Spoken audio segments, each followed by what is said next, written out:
Olá, muito bom dia, sejam então bem-vindos ao Matinais. Cá estamos para mais uma conversa e vamos ter neste mês de outubro a decorrer em Roma o Sínodo dos Bispos, tem como tema geral os jovens, a fé e o discernimento vocacional. Portanto, também ao longo dos próximos matinais vamos tentar trazer aqui os nossos jovens para que nos digam aquilo que pensam da nossa Igreja, aquilo que querem da nossa Igreja e, no fundo, o que é que eles pretendem de acompanhamento. Sim, os jovens responderam a um inquérito que foi realizado pela Santa Sé para perceber, no fundo, o que é que os nossos jovens pretendiam da Igreja de hoje. E eles foram muito claros. Querem uma Igreja mais transparente, uma Igreja mais próxima, mais aberta e pediram ainda acompanhamento naqueles que são os percursos que têm que fazer de discernimento nesta vida cristã. Mas querem um acompanhamento sem críticas, porque assim poderá ser bem mais fácil conseguirem-se abrir à misericórdia de Deus. Portanto, vamos também trazer aqui alguns jovens para que nos transmitam esta vivência diferente que eles podem ter, mas se calhar bem correta para os dias de hoje. Nesta situação e nesta conversa de hoje tenho comigo o Rodrigo Andrade, tem 27 anos e já é diácono permanente. Começou esta missão em terras do Brasil, mas agora está a residir entre nós, cá em terras lusas. Portanto, vamos perceber com ele como é que nasceu toda esta vocação e como é que está a ser esta missão de diácono permanente. Venha também para esta conversa connosco. Rodrigo, muito obrigada por ter aceitado o nosso convite. E eu queria exatamente perceber quando é que a fé, ou ela andou sempre aí, ou quando é que ela despontou? Então, na minha vida, a fé sempre começou de muito cedo. Eu, graças a Deus, cresci num ambiente cristão, católico, e caminhava para a igreja sempre com a minha avó materna. Então, o que sempre me despertou na igreja era a questão litúrgica da Santa Missa. Eu acho que foi isso o início de tudo.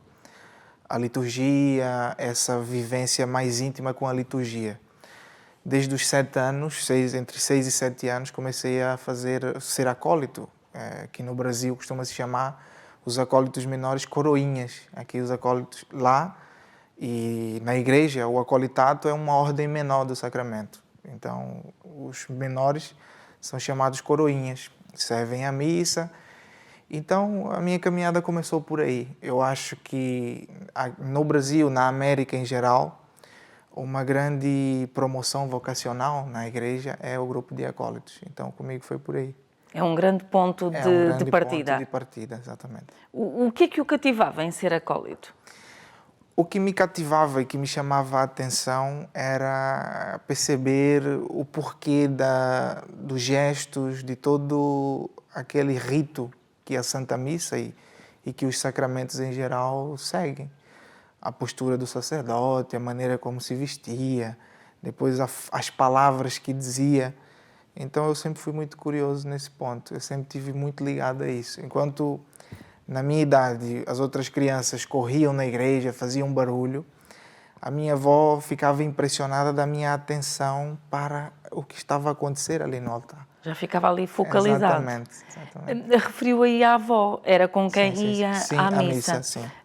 Considera que ela foi uma figura importante neste seu processo de caminhar e depois mais tarde discernimento da fé? Sim, eu acredito que sim, porque ela, como era uma pessoa de muita fé e de muita fé mariana, era muito ligada ao movimento das Filhas de Maria Auxiliadora, que é um grupo de leigos que vem de espiritualidade salesiana de Dom Bosco e Filhas de Maria Auxiliadora.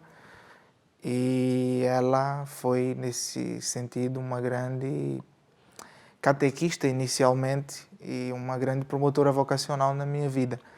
Porque ali com simples gestos, o facto de ir diariamente à missa com ela, me fez ali despertar a questão vocacional.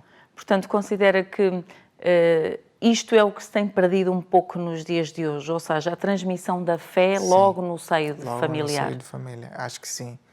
É muito importante que que se cultive, que se plante aquilo que se quer colher no futuro. E eu acredito que a família, o seio da família é fundamental em toda a vocação, em toda o discernimento vocacional, seja vocações específicas ou sejam vocações, como se diz, específicas e fundamentais na vida. E pronto, é isso. Em termos deste processo, neste caminhar de discernimento, portanto, começámos ali por ser acólitos, Sim. não é? E depois como é que nasce esta missão de diaconado? Pronto, então inicialmente aquilo que tinha desejo era de, pronto, imitar a pessoa ali do meu pároco que eu estava a ver, tinha esse desejo para o sacerdócio, a questão diaconal mais ligada especificamente ao sacerdócio. E como era uma paróquia administrada por uma congregação religiosa, tá aí os salesianos, onde ele foi batizado, onde ele conhecia aquela espiritualidade, aquele carisma já desde muito pequeno, fiquei voltado para essa questão vocacional. Então, inicialmente, era o diaconado, mas não na questão permanente, na questão para o sacerdócio celibatário. Sempre não excluindo também a vocação matrimonial ou outro tipo de vocação, laical, simplesmente. Então, nesse sentido, fiz uma experiência religiosa na congregação salesiana, mas ficando lá somente 2 anos, porque vi que não era aquele caminho, não era mesmo aquela vida que eu queria. E foi tranquilo, porque, como digo, já tinha uma base catequética cristã que me possibilitou discernir o meu caminho. E, portanto, facilmente percebeu que não seria mais para o lado sacerdotal, mas que poderia conciliar aqui, se calhar, uma vocação matrimonial com também depois esta vocação mais eclesial. Sim. Foi uma surpresa para mim, porque eu sempre tive o desejo de servir a Deus, seja numa vocação diretamente ligada ao ministério eclesial, como é agora o caso, ou não, ou mesmo laical, simplesmente. E, assim, nunca planejei especificamente o diaconado. O diaconado foi um chamado, foi uma vocação que nasceu depois do meu casamento. E foi a convite do meu bispo, e eu estava inserido inicialmente em pastorais em uma paróquia onde era muito grande e que precisava, não havia...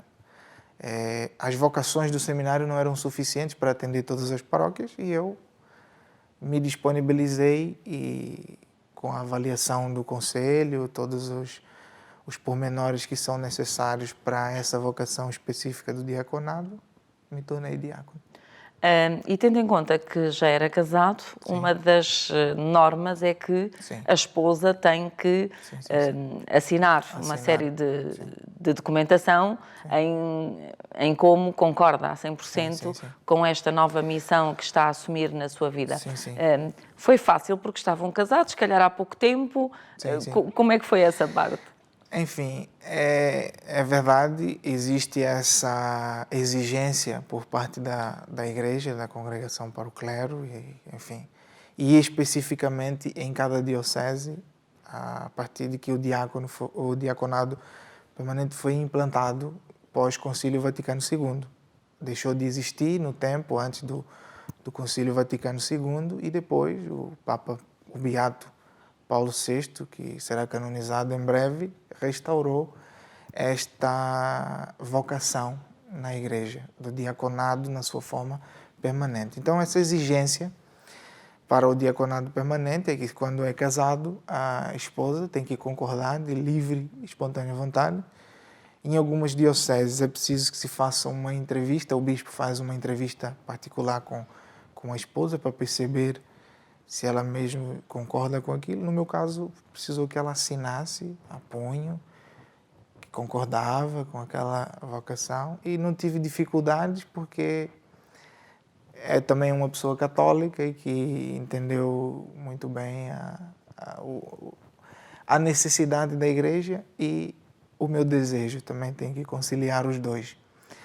Portanto, exerceu lá, Sim. exerceu no Brasil o diaconado. Sim. Eu, inicialmente, quando fui convidado pelo bispo, coloquei essa questão. Disse, senhor bispo, olha, eu no futuro penso em não continuar no Brasil, porque ela é portuguesa e devido às questões que hoje o Brasil está vivendo, na questão econômica, crise, enfim, a qualidade de vida nesse sentido, como já tínhamos um filho, pensávamos em posteriormente mudar para Portugal. E coloquei essa situação ao senhor bispo e ele ainda assim disse que não, que gostava e que o período que eu estivesse lá pudesse exercer, pudesse colaborar nesse sentido, era mesmo uma necessidade. Então foi tranquilo nesse sentido, foi tranquilo a mudança e, enfim. Como é que foi, exerceu quanto tempo ainda o diaconado lá no Brasil? Lá no Brasil, um ano e meio, mais ou menos. Regressa para Portugal, Para Portugal. Que na vivência cristã são duas realidades completamente diferentes, distintas. Como é que tem sido a adaptação àquilo que é a vivência cristã portuguesa? Muito diferente a questão da vivência na América, seja ela no norte ou no sul, da vivência da igreja, da fé católica na Europa. Muito diferente. Apesar de ser a mesma igreja, são diferentes formas de viver esse ser igreja. E isso foi assim uma dificuldade muito grande nesse sentido. Depois, antes de vir, já tinha conhecimento que esta diocese não existia diáconos permanentes. É uma diocese que foi implantada há pouco tempo essa condição de diaconado permanente. Então eu fui muito tranquilo nesse sentido e o bispo pediu-me para chegar e observar inicialmente, me integrar na questão familiar e tudo, e social, trabalho, enfim, tudo que é importante, e observar. E depois, no momento oportuno, procurar as pessoas certas para me apresentar e, posteriormente, me colocar a serviço. Foi o que eu fiz. Quando no momento oportuno, conversei com o meu pároco, na paróquia onde eu estou, me recebeu muito bem, me acolheu, e embora não tendo grande conhecimento desta realidade, porque não há, me recebeu muito bem. E depois disse que eu tivesse paciência, porque a realidade da igreja é diferente. O que mais nos impressiona quando vindos do Brasil ou de África é a questão resumida de fiéis na igreja, nas paróquias em geral. E isto me espantou. Posso dizer que foi o pouco número de fiéis dentro de uma igreja. Dentro de uma igreja. E o pouco número de fiéis mais jovens, né, dentro da igreja. Embora percebendo a questão da natalidade e todos os aspectos que possam contribuir para isso. Mas foi um choque, foi difícil entender isso. E com o passar do tempo, já fui percebendo que, pronto, há outras situações que contribuem para isso, não é? A vivência da fé é muito bem vivida aqui. Eu gosto muito da vivência cristã católica, especificamente em Portugal, porque se consegue ter um ambiente e uma vivência litúrgica muito bonita, muito solene. Se olharmos para a idade, 27 anos, de facto muito jovem, diácono permanente, já com um percurso também em termos matrimoniais, como é que um jovem com estas missões já todas por ter que realizar e a realizar, como é que vive na sociedade de hoje e olhando aos outros jovens que até parece que são um pouco mais afastados desta realidade eclesial? Olha, eu procuro viver sempre a seguir sempre os princípios da minha formação, na simplicidade, mas buscando sempre o equilíbrio nessa dimensão de conciliar a vida na sociedade junto com uma vida ministerial. Então, eu penso que a tranquilidade nesse sentido é muito importante. Primeiro porque há uma exigência religiosa e social também. Porque o diácono, o ministério diaconal é uma vivência pública, né? E é uma vivência ligada diretamente a um serviço voluntário, a um serviço espontâneo, mas que causa efeito espiritual também na vida da comunidade, na vida das pessoas. Então, a minha vivência, procurar viver este ministério que me foi confiado é tranquilo nesse sentido, de procurar contribuir na igreja, na minha realidade, da maneira mais tranquila e mais disponível possível.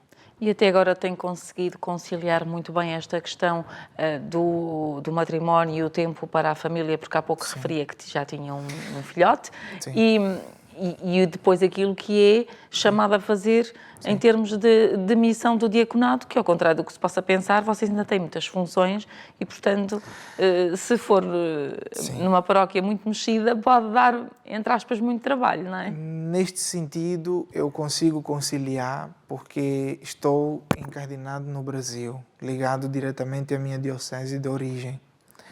Aqui, formalmente, não tenho nenhuma atividade pastoral. Não exerço, não administro sacramentos na diocese, embora já tendo um contacto com o ordinário local e com as pessoas responsáveis, não tenho formalizado uma provisão, uma nomeação nesse sentido. Por isso consigo conciliar.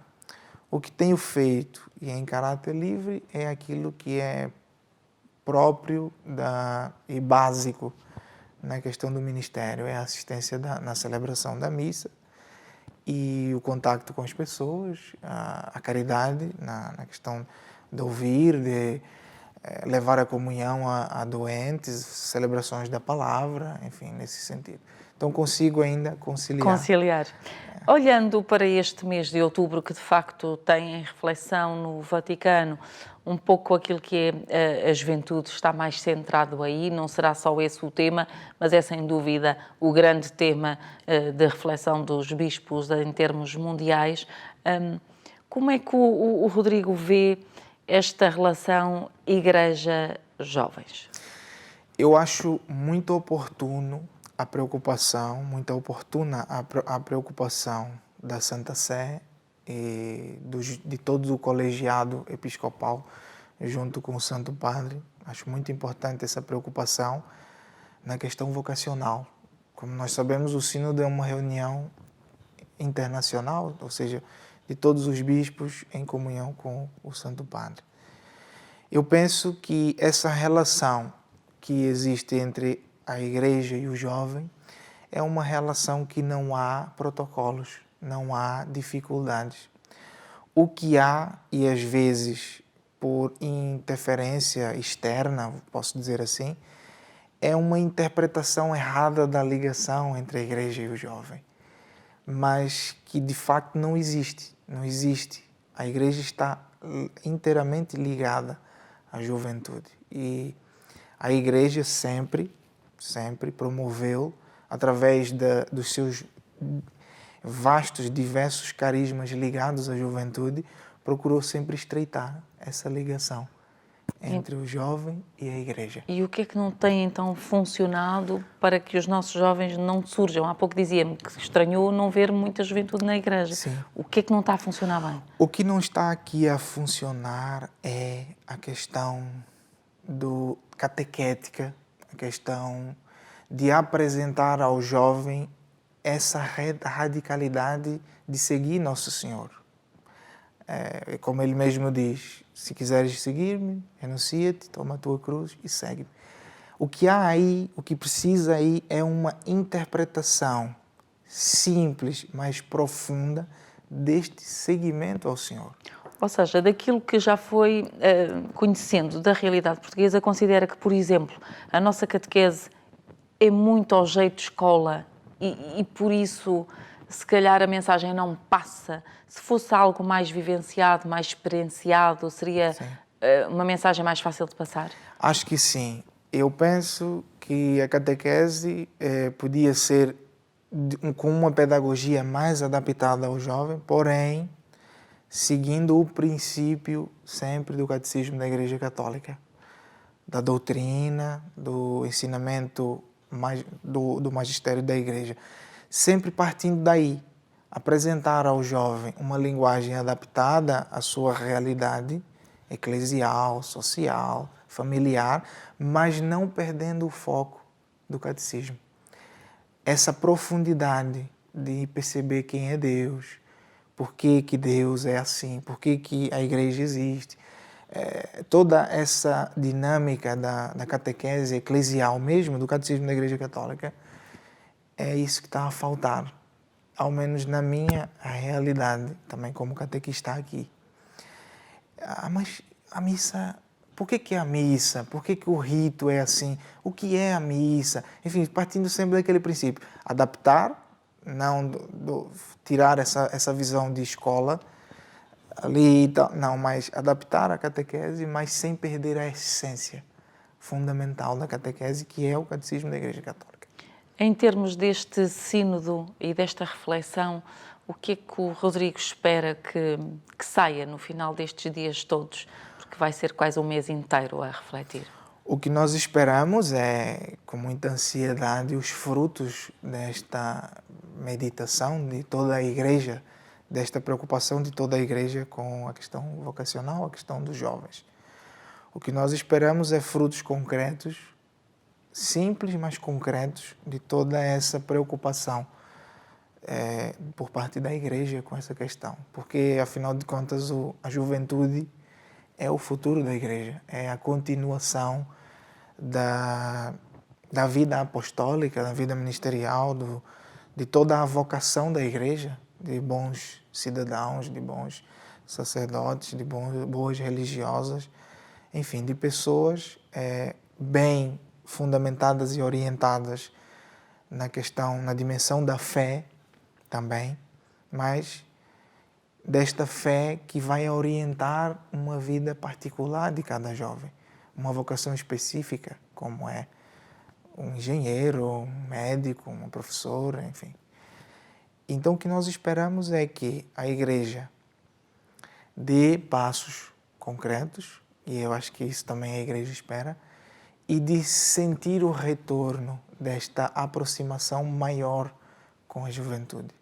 Quando os jovens dizem que querem um maior acompanhamento da Igreja, já estão a deixar algumas dicas em seu entender, ou seja, se ele tem havido, então se calhar não tem sido da melhor forma, porque eles não o sentem. Sim, não sentem e disse mais cedo o resultado e por onde é, de acordo com a minha realidade, de acordo com a experiência que tenho com a juventude, por já ter sido salesiano, que é um carisma inteiramente ligado à juventude, é a radicalidade no seguimento a Cristo. Essa palavra que se calhar às vezes pode ser mal interpretada, mas que não é. É radicalidade no sentido de seguir a Cristo por inteiro, sem reservas, numa dimensão mais profunda e mais abrangente também.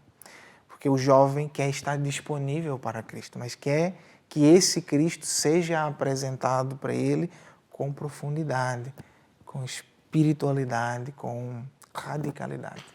Muito bem. Rodrigo, muito obrigada por ter vindo. Chegamos assim ao final deste nosso Matinais.